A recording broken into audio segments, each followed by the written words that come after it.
Hello everyone, welcome or welcome back to my YouTube channel, A Young Hope Pet. Hope you all are doing well. So, in this video, we are going to know about how to write your answer of the organon of medicine examination. So, the first thing here कि मैंने बहुत time पहले like years ago मैंने एक video बनाया था और वो फर्स्ट वीडियो भी था मेरी इस चैनल के ऊपर कि how to write answer in your materia medica examination. उसे आप लोगों ने बहुत ज़्यादा देखा, बहुत ज़्यादा प्यार दिया है और उसके ऊपर जो कमेंट्स हैं वो भी बहुत अच्छे अच्छे हैं। सो आई थिंक कि मैं ऐसे ही दूसरी जो सब्जेक्ट्स हैं उनके ऊपर वीडियो बनाऊँ, लेकिन बीच में मेरी एग्जाम चल जाती है, बीच में कुछ और काम आ जाता है जिसकी वजह से मैं वीडियोज़ नहीं अपलोड कर पाती। लेकिन मैंने वापस से वीडियोज़ बनाना शुरू किया है और सबसे पहले मैंने सोचा कि मैं क्यों ना ऑर्गेनॉन के लिए एक ऐसा ही वीडियो बनाऊँ, ये how to write your answer in your examination, right. So Organon एक ऐसा सब्जेक्ट है जो हमें फर्स्ट ईयर से पढ़ाया जाता है, लेकिन हमें उसे पढ़ने में भी बहुत ज़्यादा आलस आता है, प्लस हमें उसे लिखना किस तरीके से है, बिकॉज की एफोरिज्म सारे हैं, लाइक दो तीन तीन सेट उसकी लाइन्स हैं, उसके बाद उसके नीचे हमें कैसे लिखना है, फिर ऑफकोर्स हम हमारी फिलोसफी उसके अंदर लिख कर आ जाते हैं, राइट। मैं ये नहीं बोल रही हूँ कि अभी फिलोसफी मत लिखो अंदर या फिर तो बुक में जो लिखा है वही पूरा छाप कर आ जाओ, लेकिन ऐसा भी नहीं है। और आपको मेन जो पॉइंट्स हैं वो पता होना चाहिए कि आपको किस तरीके से एग्जाम में अपने आप को प्रेजेंट करना है, अपने आप को दिखाना है, उस एग्जामिनर को दिखाना है कि मुझे आता है, मैं सबसे ज़्यादा यूनिक हूँ, ठीक है। ये सारी चीज़ आपको बतानी है और वो आप कैसे लिखोगे, किस तरीके से आज से लिखोगे, और वीडियो के लास्ट में मैंने बताया है कि आप किस तरीके से प्रिपरेशन करें, right. So let's get started.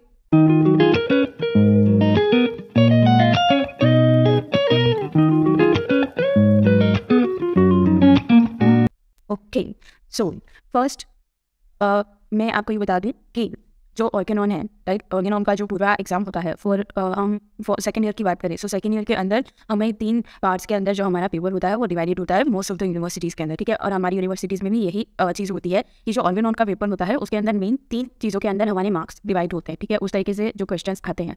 So first जो पार्ट होता है मेजर पोर्शन वो होता है हमारा ऑर्गेनॉन का एफोरिज्म्स के रिलेटेड, ठीक है। सेकेंड पार्ट होता है हमारा फिलोसॉफी के रिलेटेड, ओके। फिलोसॉफी जो 3 हम फिलोसॉफर्स की बुक्स पढ़ते हैं, doctor H A Robert, doctor Close and doctor Kent, ठीक है। इन तीनों की जो पूरी फिलोसॉफीज की बुक है उसके अंदर से कुछ कुछ चैप्टर्स हमें सेकेंड ईयर में पढ़ाए जाते हैं, कुछ कुछ थर्ड ईयर में एंड देन फोर्थ ईयर में, ठीक है। सो इस तरीके से एग्जामिनेशन होती है। एंड जो लास्ट थर्ड पार्ट है वो आता है साइकोलॉजी का, वो सिर्फ हमारा सेकेंड ईयर में ही होता है, थर्ड ईयर में इतना ज़्यादा साइकोलॉजी नहीं आता, ठीक है। सो आपको सबसे पहले ये पता होना चाहिए कि आपका जो पेपर है, ठीक है, हर एक यूनिवर्सिटीज़ के अंदर कुछ अलग पैटर्न होती है पेपर्स निकालने की, या फिर तो कुछ जो टॉपिक्स होते हैं वो मेन होते हैं लाइक आईपी टाइप्स, लेकिन उनका जो वेटेज है वो अलग होता है। सो वेटेज के अकॉर्डिंग आंसर लिखना इज इंपॉर्टेंट, ठीक है। सो ये बात हो गई कि वेटेज के अकॉर्डिंग आंसर लिखना इज इंपॉर्टेंट। सेकंड थिंग कि आपको पता होना चाहिए कि आपकी यूनिवर्सिटी कौन कौन से टॉपिक्स से आपका पेपर जो है वो बनाती है, ठीक है। इसलिए आप अपने जो यूनिवर्सिटीज़ के प्रीवियस ईयर के पेपर्स हैं वो देख सकते हो, या फिर तो डायरेक्ट अपने जो कंसर्न टीचर है उनसे बात कर सकते हो कि भाई हमारा जो पेपर है वो किस तरीके से निकलता है, ठीक है। सो वो आपको बताएंगे। हमारी यूनिवर्सिटी में इस तरीके से होता था कि 80% आई थिंक 80 और 70% या फिर तो 70 मार्क्स का जो पेपर होता है वो मेन ऑर्गेनॉन पार्ट में से निकलता है। ये मैं मेजॉरिटी ऑफ सेकेंड ईयर की बात कर रही हूँ। Then philosophy for 15 to 20 marks something, and उसके बाद जो बचे वो साइकोलॉजी के अंदर चले जाते हैं, ठीक है। सो इस तरीके से पेपर बनता है पूरा। और थर्ड ईयर में ये होता है कि जो सेकेंड ईयर में आपने पढ़ा है वो 50 marks and another 50 marks are for the third year your syllabus, okay. And fourth year में सारा सब कुछ साथ में आएगा। फोर्थ ईयर में 2 पेपर्स होते हैं, जो फर्स्ट पेपर होता है वो हमारा सेकेंड एंड थर्ड ईयर का मिक्सअप होता है, एंड जो सेकंड पेपर होता है ऑर्गेनॉन पार्ट 2 उसके अंदर आपका पूरा सिर्फ फोर्थ ईयर आएगा। फोर्थ ईयर में जो आपका सिलेबस है वो पढ़ाया जाएगा, ठीक है। तो ये बात क्लियर हो गई कि आपको क्या आएगा, आपको क्या पढ़ना है, ठीक है। अब मेन टॉपिक के ऊपर हम आते हैं कि हमें पेपर किस तरीके से लिखना है, ठीक है। ओके, सो अब मुद्दे की बात हमने बहुत ज़्यादा बकवास करी, मुद्दे की बात करेंगे हम। सो आप जिस तरीके से एक पेज देख पा रहे होंगे अपने स्क्रीन के ऊपर, ठीक है, ये चीज़ मैंने बनाई है जस्ट फॉर अंडरस्टैंडिंग पर्पस, और जो मैं सब कुछ बोलूँगी उसका जो एक साथ आपको ये पेज के अंदर मिल जाएगा, ठीक है। लेकिन वीडियो देखना होगा, वीडियो नहीं देखोगे तो ये पेज भी समझ में नहीं आएगा, ओके। सो यहाँ पर जो मेन पार्ट लिखा है मैंने, दैट मीन्स की एफोरिज्म्स वाला पार्ट हमारा ऑर्गेनॉन का, ठीक है। उसके अंदर फर्स्ट चीज़, अगर कोई भी आपको क्वेश्चन आता है फ्रॉम एफोरिज्म्स, तो उसे हमें किस तरीके से फॉर्म करना है, ठीक है। सो उसे हम सबसे पहले जो मेन मोस्ट इंपॉर्टेंट चीज़ ऑर्गेनॉन में होती है वो होती है एफोरिज्म्स लिखना, ठीक है। अगर आपको सी suppose for example drug proving पूछा गया है तो आप वहाँ पर लिखोगे कि भाई ड्रग प्रूविंग जो है वो हमारा एफोरिज्म नंबर 105 से 145 के अंदर है, ठीक है। सो ये देखो एफोरिज्म का लोगो कर, या फिर तो अगर आपको एफोरिज्म का लोगो नहीं आता है देन आप सिर्फ सिंपली लिखो aphorism number this and this, ठीक है। ये वो गई पहली चीज़। देन उसके बाद अंदर आप कोई भी चीज़ लिखोगे, ठीक है। जो पहली और मोस्ट इंपॉर्टेंट चीज़ होती है आपकी प्रेजेंटेशन, ठीक है। प्रेजेंटेशन तो किस तरीके से करो, सो मोस्ट ऑफ जिन लोगों ने मेरे नोट्स देखे होंगे सो उन लोगों को पता होगा कि मैं बहुत कलरफुल सारी चीज़ें बनाती हूँ, लेकिन आप एग्जाम के अंदर इन सारे कलर्स का यूज़ नहीं कर सकते, बिकॉज कि अगर यूनिवर्सिटी की एग्जाम होती है उसमें आपको स्ट्रिक्टली मना किया जाता है कि आप कलर्स का यूज़ नहीं करोगे, लेकिन आप ब्लू एंड ब्लैक कलर की पेन का यूज़ कर सकते हो एंड पेंसिल का यूज़ कर सकते हो। तो अपनी जितनी भी क्रिएटिविटी है सारी दिखा दो अपने पेपर के अंदर, ठीक है। सो उसको मैं आपको एक डेमो की लास्ट में बताऊंगी कि मैं किस तरीके से अपना पेपर लिखती हूँ, राइट। सो सेकंड थिंग हो गया हमारा कि हमें प्रेजेंटेशन करनी है। सो इन तीनों चीज़ों को black pen, blue pen and pencil को लेकर आपको पूरा अपना जो वर्क है वो करना है, राइट। अब सेकेंड बात आती है कि राइट द पॉइंट्स, ठीक है, जो कि आपने अंडरस्टैंड किए, या फिर तो से सपोज कि अगर आपको डॉक्यूमेंट पूछा जाता है, ठीक है, उसी का एग्जांपल लेकर मैं आपको बता रही हूँ, लेकिन आपको सारे जो क्वेश्चंस होते हैं वो आप इस तरीके से लिख सकते हो। सो अगर लॉग प्रूविंग लिखा गया पूछा गया है, आपने उसका जो एफओइजर नंबर है वो लिख दिया। अगर आपको पूछा गया है कि डेफिनेशन लिखो भाई, तो अपना डेफिनेशन लिख दी, देन फर्दर उसकी डेफिनेशन भी 105 एफओइजर नंबर के अंदर है, ठीक है। तो वो भी चीज़ अगर आपने मेंशन की है देन आपके ज़्यादा मार्क्स आएंगे, राइट। बिकॉज कि जो एग्जामिनर होता है, ठीक है, ये चीज़ मैंने मेरी वीडियोज़ के अंदर भी बताई है कि जो एग्जाम अपने आप को एग्जामिनर की जगह पर रख के देखो, ठीक है, कि आपके सामने 100 बच्चों की कॉपी पड़ी है और आपको वो सारी की सारी चेक करनी है। सो आपको सबसे अच्छा तो वही दिखेगा, सबसे अच्छा उसी का पेपर लगेगा ना जिसने की पॉइंट वाइज सारी चीज़ें लिखी हैं, राइट, या फिर तो जिसका प्रेजेंटेशन अच्छा है, जो देखने में अच्छा लग रहा है, ठीक है।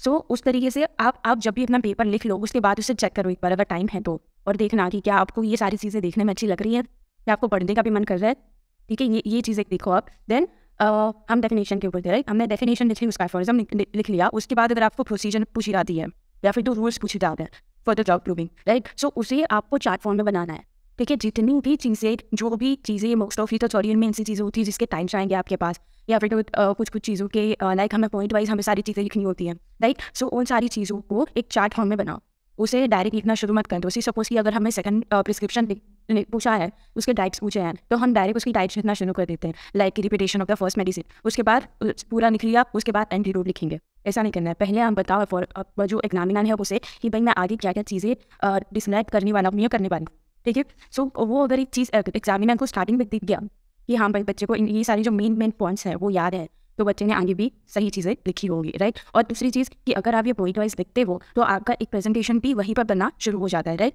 और अगेन जहाँ पर भी आपको मेन चीज़ें लिखनी है, जहाँ पर कोई मेन वर्ड आ रहा है जो बुक का पूरा डायरेक्ट वर्ड है, एफोरिज्म का डायरेक्ट कोई वर्ड आपको उठाकर लिखना है अंदर, तो आप उसको किस तरीके से लिखोगे, ब्लैक पेन से लिखोगे या फिर तो उसके नीचे अंडरलाइन कर दोगे, ठीक है। तो वो चीज़ डायरेक्ट क्लिक होगी सामने वाले के ब्रेन के अंदर, राइट, कि हाँ ये चीज़ ये बंदे ने लिखी है, राइट। ये बात हो गई कि आपको पॉइंट्स लिखने हैं, जो चीज़ आप आगे डिस्क्राइब, जो आप डिटेल में लिखने वाले हो उसी चीज़ों को आपको एक एक वर्ड के अंदर आगे लिख देना है कि भाई चलो लॉग प्रूविंग का कोई रूल्स है तो उसके अंदर आप एक एक चीज़, उसके प्रोसीजर जो है वो एक एक लिख देंगे कि like selection of the approval करेंगे हम, मेडिसिन को प्रिपेयर करेंगे हम, राइट, प्रिपरेशन ऑफ मेडिसिन। उसके बाद हम फिर लिखेंगे कि उसका डोज हम कितना रखेंगे, तो हेडिंग उसके अंदर डाल दो एक डोज, देन एडमिनिस्ट्रेशन, ठीक है। तो इस तरीके से सारी चीज़ों को पहले ही लिख दो, ठीक है। ये हो गई दूसरा पॉइंट कि आपको सारी चीज़ें एक पॉइंट में एक जगह पर लिख देनी है स्टार्टिंग में। देन इसके बाद आएगा कि मेक अ चार्ट, राइट। अगर फर्दर हाँ ये सेकंड चीज़ ये होती है कि हम ये समझते हैं कि ऑर्गेनॉन है भाई हम चार्ट नहीं बनाएंगे, राइट। लाइन की चार्ट्स तो सिर्फ पैथोफिजियोलॉजी के अंदर ही होता है, ठीक है। हम चार्ट बनाएंगे तो हमें मार्क्स नहीं मिलेंगे, ऐसा नहीं होता है, राइट। अगर आपको पूछा गया है इंटरमीडिएट फीवर या फिर तो इंटरमीडिएट डिजीज़, तो आप इंटरमीडिएट डिजीज़ के अंदर आप उसकी सारी जो टाइप्स हैं उसे लाइन वाइज लिखोगे तो कोई भी बंदा उस चीज़ को देखकर बोर हो जाएगा। लेकिन आपको उसके अंदर अगर ग्राफ बनाना है, आपको अगर उसके अंदर चार्ट बनाना है, अगर आपने एक ही पेज के अंदर सारे जो अच्छे से चार्ट बना कर दे दिया किसी को, ठीक है, तो वो एग्जामिनर नहीं देख कर खुश हो जाएगा भाई कि इसको सारे के सारे टाइप, सारे के सारे उसके सब टाइप सब कुछ पता है। पर प्लस अगर आप इंटरमीडिएट फीवर की मैं स्पेशली बात करूँ तो उसके अंदर जो भी हमारा अल्टरनेटिंग डिजीज़ है, टिपिकल है जो इंटरमीडिएट फीवर सब वो सारी चीज़ें, सो उसके आगे वो स्पेसिफिक उसका एक एक एफोरिज्म है, सो उसी एफोरिज्म नंबर को आपको चार्ट के अंदर लिख देना है, राइट। सो ये क्वाइट इंप्रेसिव हो गया, राइट। अगर मैं कलर्स की बात करूँ तो आपने अगर ब्लैक पेन से लिखा है अल्टरनेटिंग डिजीजेस, फिर उसके नीचे ब्लू पेन से लिख दो उसका एफोरिज्म नंबर, राइट। सो ये आपका इन शॉर्ट ये आपका प्रेजेंटेशन भी हो जाएगा, प्लस आपका जो काम भी कम हो जाएगा, राइट। आपको भी वापस आप देख सकते हो घुमा फिरा कर कि भाई मैं कोई टाइप तो नहीं भूल गया हूँ लिखने के लिए, ठीक है। और अगर ये भी हो सकता है कि आपको 2 टाइप्स ही आते हैं उसके और दिए हैं 4 टाइप्स, तो आप कुछ भी फिर अपनी फिलोसॉफी चाह रहे हो उसके अंदर, राइट। सो इस तरीके से आप क्वेश्चन भी फॉर्म कर सकते हो, आपका प्रेजेंटेशन भी अच्छा लगेगा, प्लस आपका जो पेजेस भी भरेंगे, राइट। क्योंकि मोस्ट ऑफ द लोग ये सोचते हैं कि अगर हम पेजेस भरेंगे तो फिर वो हमें ज़्यादा मार्क्स मिल जाएंगे, राइट। तो आपका ये काम भी हो जाएगा। Okay, so make a charts and make a graphs, right. Now clear your points, right, right it down in the beginning, जैसे मैंने आपको आगे समझाया कि right it down in the beginning, ठीक है। लाइक उसके टाइप्स, उसके सब टाइप्स, राइट, और वो सारी चीज़ें, अगर वही स्पेसिफिक एफोरिज्म उसके अंदर आता है तो वही सारी चीज़ों को पॉइंट आउट कर लो. Yes, 6th point, very, very important. Do not write any paragraph in your examination, right? Particularly organon के अंदर बुक के अंदर भी सब कुछ पैराग्राफ में दिया हुआ है. So, आपको बुक की तरफ नहीं जाना है, आपको यहाँ पर सबसे यूनिक दिखना है, राइट? आपको पूरी क्लास में से अपने आप को 100 बच्चों में से अपने आप को यूनिक दिखाना है. कैसे दिखाओगे? कुछ भी करो, कुछ भी, लेकिन तुम्हें अपने आप को यूनिक दिखाना है, तो वो कैसे दिखाओगे? तुम्हें पैराग्राफ्स नहीं लिखने हैं, बिकॉज कि मोस्ट ऑफ द केसेस के अंदर बच्चे पैराग्राफ लिख कर आ जाते हैं और उसके अंदर ऊपर से अंडरलाइन करें. अरे भाई, तुमने 4 पेज का पैराग्राफ, 4 लाइन का पैराग्राफ लिख दिया है, उसके अंदर से क्या एक एक चीज़ तुम पढ़ोगे और फिर उसे अंडरलाइन करोगे, उसमें भी टाइम चला जाएगा, राइट? लेकिन अगर तुमने पॉइंट्स लिखे हैं, बड़े में एक एक पॉइंट के अंदर एक एक वर्ड के अंदर अंडरलाइन करनी पड़ती है, इट इज़ ओके. लेकिन तुमने उस पॉइंट्स को किया है, उसे अंडरलाइन कर रहे हो, then it makes a sense. क्योंकि पैराग्राफ कभी मत लिख कर आना. Then second thing, presentation +4. Presentation is very very much important, right? अब मैंने आपको ये जो आगे के बीच के बारे में बता दिया है, जो कि अब स्टार्टिंग करते हैं किसी भी क्वेश्चन के लिए कि हमें डेफिनेशन लिख दी, उसका टाइप्स आपने पहले से लिख दिया, टाइप्स को अंदर फर्दर हम डिटेल में कैसे लिखेंगे, राइट? सो उनको फर्दर डिटेल में लिखने के लिए आपको क्या करना है कि आपने सबसे पहले एडिंग लगाया, लाइक कि सेकंड प्रिस्क्रिप्शन अगर हम लिख रहे हैं एग्जामिनेशन के अंदर, तो हम लिखेंगे कि repetition of the first medicine, ये हमारा हेडिंग, ठीक है? उसके बाद हमने नीचे जो हमने पढ़ा है, जो हमने अंडरस्टैंड किया है, लेकिन ये ज़रूरी नहीं है कि आप आपने जो पढ़ी है उसकी कॉपी करके आ जाओ एग्जाम के अंदर. ये इंपॉर्टेंट बिल्कुल भी नहीं है, राइट? बिकॉज कि आप खुद समझो कि अगर आप एग्जामिनर, तो आपको बुक का सारी चीज़ें याद नहीं रहेंगी, आपको वो मेन चीज़ याद रहेगी, सिर्फ आपको वो पूरा सारी चीज़ें याद नहीं रहने वाली हैं, राइट? लेकिन जो मेन 2-4 और ऑर्गेन ही ऐसा सब्जेक्ट है कि एक ही क्वेश्चन के अंदर 2-4 ही ऐसे की पॉइंट्स होते हैं जो कि पूरे आंसर को फॉर्म करने के लिए हमारी मदद करता है, ठीक है? और वो 2-4 पॉइंट्स ही वो एग्जामिनर को चाहिए, और वो 2-4 आपको लिखना है, उसे अंडरलाइन करना, ठीक है? सो ये सारी चीज़ें हो गई. देन अंडरलाइंस, जो कि मैंने आपको आगे समझाया कि किस तरीके से अंडरलाइन करो, ठीक है? पॉइंट्स बनाओ, पहले तो हेडिंग अच्छा से लगाओ, प्रेजेंटेशन करो. मैं आपको लास्ट में एक डेमो बताऊंगी कि प्रेजेंटेशन कैसे करते हैं, जो हमारा फ्रंट पेज होता है उसका. उसके बाद अगर आप फर्दर जो अंदर डिटेल में लिखोगे उसका भी अच्छे से. फिर सपोज कि मैं आपको एक मेरा जो नोट्स हैं वो बता दूँगी, मैं एग्जाम में भी इसी तरीके से, लेकिन फर्क से कितना होता है कि मैं मेरी नोट्स को ज़्यादा कलरफुल बनाती हूँ और एग्जाम के अंदर मिसिंग ब्लू और ब्लैक पेंसिल, ठीक है? सो ये चीज़ हो गई सिर्फ हमारा एफोरिज्म, जो मेन पार्ट्स होते हैं उसके लिए, ठीक है?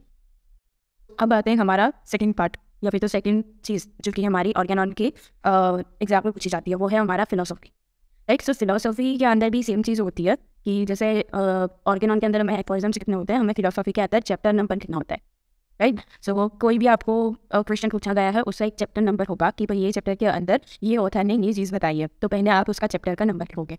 देन आप नीचे उसके जो ऑथर है उसका नाम लिखोगे, राइट? कि भाई डॉक्टर केंट सेज. देन उसके बाद नीचे लिखोगे, right? Okay. Then second thing कि मोस्ट इम्पॉर्टेंट चीज़ होती है कि आप जो आपने एक डेफिनेशन लिखी है या फिर तो कोई भी चीज़ लिखी है उसको हाईलाइट करो, ठीक है? अभी हाईलाइटर लेकर नहीं जाना है वहाँ पर, लेकिन उसको अंडरलाइन करो, उसके ऊपर ऐसे दो. सो इस तरीके से आपको उस चीज़ों को हाईलाइट करना है कुछ भी करके, राइट? दैट सेकंड थिंग होता है कि ऑथर का नेम लिख दिया आपने, then again make a points, right? तो यहाँ पर भी कोई भी चीज़ पैराग्राफ्स में नहीं लिखनी है. पैराग्राफ्स आर सो मच कि वो पढ़ने में भी नहीं अच्छे लगते, वो देखने में भी नहीं अच्छे लगते, राइट? आप फिलोसॉफी की कोई भी बुक उठाकर देख लो, उसके अंदर बड़े बड़े से पैराग्राफ्स हैं, वो क्या आपको खुद को पढ़ने में मज़ा आता है? नहीं आता. सो कोई एग्जामिनर है उससे कैसे मज़ा आएगा वो पढ़ने में, राइट? सो आपको बस बेटर अंडरस्टैंडिंग अपनी दिखानी है, आपने पहले से कोई चीज़ पढ़ी हुई है, ठीक है? सो फिलोसॉफी के अंदर भी सेम चीज़ होती है कि रिफ्लेक्टेड करंट है, राइट? सो उससे हम क्या बोलेंगे कि वो ऑब्स्टिकल्स है, राइट? तो आपने पहले ही वो चीज़ लिख दी कि भाई स्टुअर्ट ब्रूस ने ये बताया है कि भाई लाइट की जो रेज जाती है, फिर वो उसके अंदर कोई ऑब्स्टिकल है तो वो उसका भी बदल देती है, ठीक है? ये चीज़ हमारे जो ऑथर है उन्होंने अपने में लिखी हुई है. सो वो एक जो मेन चीज़ है, अगर हम जो डेफिनेशंस होती है वो लिखते हैं. सो इस तरीके से फिलोसॉफी में जो मेन आगे की लाइन्स हैं 2-4, उसे आपको अपने एज अ लाइक की IMP थिंग करके उसे अपने फर्स्ट लाइन्स के अंदर ही लिखना है अपने आंसर के अंदर, राइट? सो ये चीज़ आपने लिखनी. देन उसके बाद आपने अंदर फर्दर उसके जो टाइम्स आ गए कि ऑब्स्टिकल्स किस तरीके से होते हैं, कौन कौन से ऑब्स्टिकल्स हो सकते हैं, राइट? सो वो चीज़ आपने लिखी, right? And clear your answer, ठीक है? आप जब तक क्लियर नहीं होंगे आप अपना आंसर क्लियर नहीं कर सकते, ठीक है? तो पहले से ही, इसलिए मैं बोल रही हूँ कि पहले से ही अपनी नोट्स बनाओ, ठीक है? जब आप अपनी नोट्स बनाओगे, राइट, तब आपको वो चीज़ याद भी रहेगी और आपने खुद ने पढ़कर वो चीज़ बनाई है,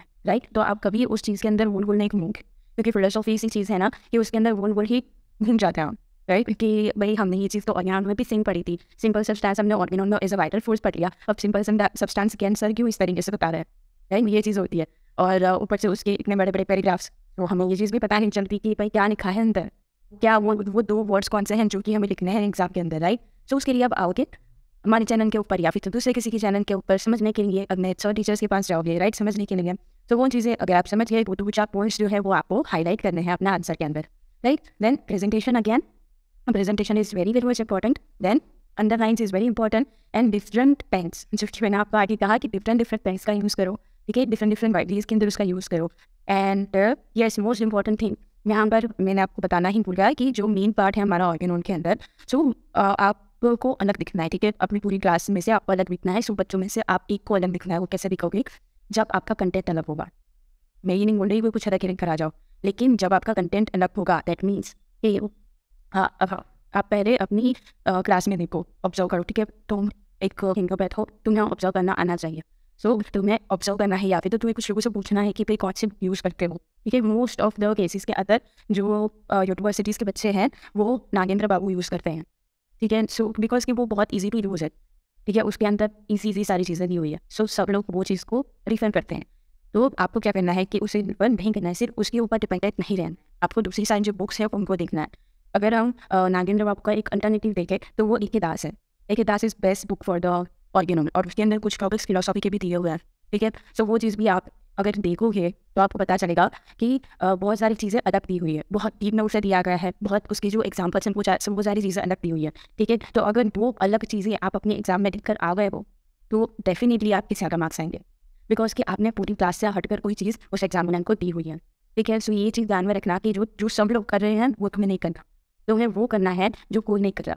इसी तरीके से तुम यूनिक दिखोगे, इसी तरीके से तुम अलग दिखोगे, ठीक है। ये हुई अबाउट द बुक्स के बारे में। सो आपको बुक्स के बारे में भी अलग अलग कौन सी बुक्स है, वे कौन सी बुक्स रिफर करते हैं, ये जानना है। Then you can comment it down, okay. Then second thing, psychology, ठीक है। साइकोलॉजी बहुत छोटा सा क्यूट सा पार्ट है, लेकिन इस पर बहुत बाहर 15 मार्क्स का क्वेश्चन आ जाता है एंड शॉर्ट नोट्स भी आ जाती है, ठीक है। सो उसके अंदर भी सेम चीज़ हाईलाइट करो सारी चीज़ों को, देन पॉइंट्स लिखो और प्रेजेंटेशन करो, ठीक है। ये प्रेजेंटेशन करना, पॉइंट्स लिखना, ये सब के अंदर बहुत इंपॉर्टेंट है, बिकॉज कि उससे ही आपकी प्रेजेंटेशन भी हो जाती है, उससे ही आप यूनिक भी लगते हो, और उससे ही इन द सेंस की पूरा जो आपका जो निकल कर आएगा, जो आंसर निकल कर आएगा, आंसर शीट जब कोई देखेगा तो वो बहुत अच्छी दिखेगी, ठीक है। Then to be unique, right. अब इतनी सारी मैंने चीज़ें बता दी कि आपको ये करना है, वो करना है। अब आपके माइंड में ये चीज़ आ रही होगी कि हम सिर्फ इतने टाइम के अंदर, सिर्फ 3 घंटे के अंदर हमें 100 मार्क्स का पेपर कंप्लीट भी करना है, हम प्रेजेंटेशन भी करेंगे, हम अंडरलाइंस भी करेंगे, हमें पॉइंट्स भी बनाना है, ग्राफ्स भी बनाने हैं, चार्ट्स भी बनाने हैं, कैसे करेंगे हम, राइट। सब उसी को कहते हैं यूनिक, ठीक है। आपको टाइम मैनेजमेंट करना है, ठीक है, कि किस तरीके से टाइम मैनेजमेंट करोगे। सो मैं किस तरीके से कहती हूँ, जैसे ही मेरे हाथ में कोई पेपर आ जाता है, ठीक है, क्वेश्चन पेपर आया, तो सबसे पहले मैं वो देखती हूँ कि कौन से क्वेश्चन पूछे गए हैं, राइट, उसका वेटेज कितना है। जैसे कि मैंने आपको सबसे पहले बताया कि क्वेश्चन देखो क्या पूछा गया है, क्या वेटेज है उस क्वेश्चन का।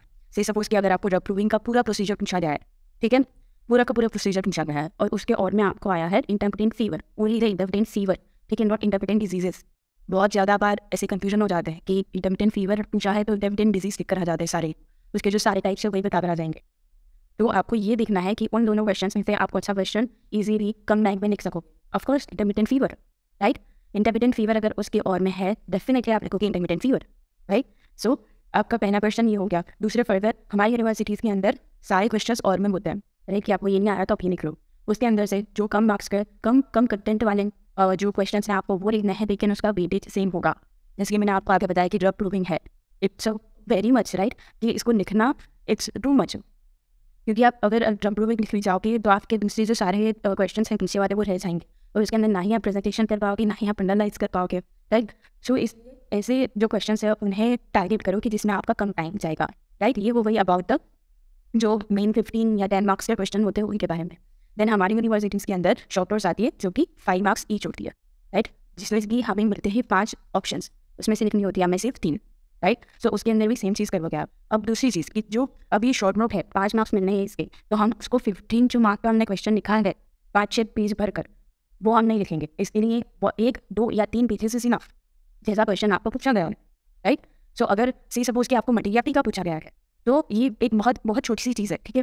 इसे आप बहुत ज़्यादा इनोबरेट करके भी कितना करोगे, मैक्सिमम 2 पेजेस, और जो एग्जामिनर से भी पता है मैक्सिमम 2 पेजेस, इससे ज़्यादा कोई नहीं लिख सकता। तो आपको वही चीज़ों को लिखना है। अब मटीरिया पी का पूछा गया है और आपने यही नहीं लिखा कि भाई मटीरिया पी का that means a material cause of the disease, तो फिर आपका पूरा क्वेश्चन किस काम का, पूरा आंसर किस काम का, राइट। सो इसी चीज़ को आपको स्टार्टिंग में लिखना है, राइट। इन शॉर्ट की जो स्ट्राइकिंग जो वर्ड्स होते हैं उसे आपको स्टार्टिंग में लिख देना है या फिर तो उसे अंडरलाइन कर देनी है, राइट। तो इस तरीके से आपने अपने जो शॉर्ट नोट्स हैं उनको भी एक अपनी जगह दी है। 5 मार्क्स के तरीके से 5 मार्क्स जितना ही लिखना है, ठीक है, उसको ज़्यादा नहीं लिखना। फिर उसके बाद हमें पूछे जाते हैं वन लाइनर्स, जिसका कि 1 मार्क्स फॉर ईच। अभी उसके अंदर भी हम उसको ज़्यादा थ्योरी वाइज नहीं लिखेंगे, उसे हम सिर्फ एक वन वर्ड के अंदर लिखते हैं, ठीक है, सिर्फ एक ही लाइन में उसका आंसर, राइट। सो ये सारी चीज़ें हो गई कि आप किस तरीके से टाइम मैनेजमेंट करोगे। अब सबसे पहली चीज़ कि मैंने आगे आपको बोला कि अंडरलाइन करो, तो अंडरलाइन कब करोगे, लास्ट में, ऑफकोर्स। कभी आपको ये नहीं करना है कि आपने जो एक क्वेश्चन आपका लिख लिया उसके बाद उसको अंडरलाइन करके बैठोगे, इससे सिर्फ आपके 15 मार्क्स ही कवर होंगे, इससे कोई आपका 100 मार्क्स कवर नहीं होगा। डेफिनेटली अगर आपने पूरा क्वेश्चन अच्छे से लिखा है, उसकी प्रेजेंटेशन करी, उसकी अंडरलाइन करी, तो वो आपको 15 मार्क्स मिलेंगे, सिर्फ वो 100 मार्क्स नहीं मिलेंगे आपको। तो पहले 100 मार्क्स का जो पेपर है उसे अटेम्प्ट करो, उसके बाद अगर आपको टाइम रहता है तो अंडरलाइन करो, और डेफिनेटली अपना टाइम मैनेजमेंट इस तरीके से लिखो कि लास्ट में आपके पास 10 मिनट रहे ये सारे काम करने के लिए, ठीक है, अपना पेपर देखने के लिए। एक बार पेपर देने से पहले अपना पेपर मांग देख लेना, सिर्फ देख लेना कि आपको क्या वो देखने में अच्छा लग रहा है, कि आपको वो पढ़ने का मन कर रहा है, कि आप पढ़ोगे, कोई आपको ऐसे कोई सपने दे देगा, ऐसी कोई सप्ली आप पढ़ोगे, ठीक है, वो चीज़ आप माइंड पे रखो। और अगर आपका जो हैंड राइटिंग है वो अच्छी नहीं है, अगर आपका जो स्पीड है वो ज़्यादा नहीं है, तो सबसे पहले उसके ऊपर वर्क करो, ठीक है। अगर अभी एग्जाम में कुछ टाइम बाकी है तो सबसे पहले अपनी हैंड राइटिंग और अपना जो लिखने का पैटर्न है या फिर अपना जो लिखने की स्पीड है उसे इम्प्रूव करो, ठीक है। जो पेपर्स होते हैं दूसरी सारी यूनिवर्सिटीज़ के या फिर आपके जो प्रीवियस ईयर के पेपर्स होंगे उसे एक बार लो और अपने आप को 3 घंटे दो, ठीक है। सो एक टाइमर लगा के रखो 3 घंटे का, उसके बाद लिखना शुरू कर दो जैसे कि आप एग्जाम पे लिखते हो, ठीक है। ऐसे ही प्रेजेंटेशन वाइज सारी चीज़ें लिखो, देन आपको अंडरस्टैंड होगा कि आप एग्जाम में लिख सकते हो या नहीं लिख सकते हो, ठीक है। एक एटीट्यूड इंप्रूव करो कि मैं कर सकता हूँ या फिर तो कर सकती हूँ, राइट, कि मैंने अगर ठाना है तो मैं कर लूँगी, राइट, ये चीज़ रखो। देन बुक्स जो मैंने आपको बता दी, एक की सिम्टम, ठीक है, एक की मैंने आपको बता दी कि जो टॉपर्स होते हैं उनके ज़्यादा मार्क्स कैसे आते हैं, क्योंकि उनका जो आंसर है वही अलग होता है, बिकॉज कि वो अलग बुक रिफ़र करते हैं। देखो तुम्हारी क्लास रिफ़र कर रही है, पूरी क्लास जो बुक रिफ़र कर रही है उससे एक स्टेप ज़्यादा जो बुक हो उसे ही रिफ़र करो, राइट। ये चीज़ ऑर्गेनॉन के लिए भी इंपॉर्टेंट है, सेम ये चीज़ दूसरे सारे जो अलाइड सब्जेक्ट्स हैं मटीरिया के लिए भी इवन इंपॉर्टेंट है, ठीक है।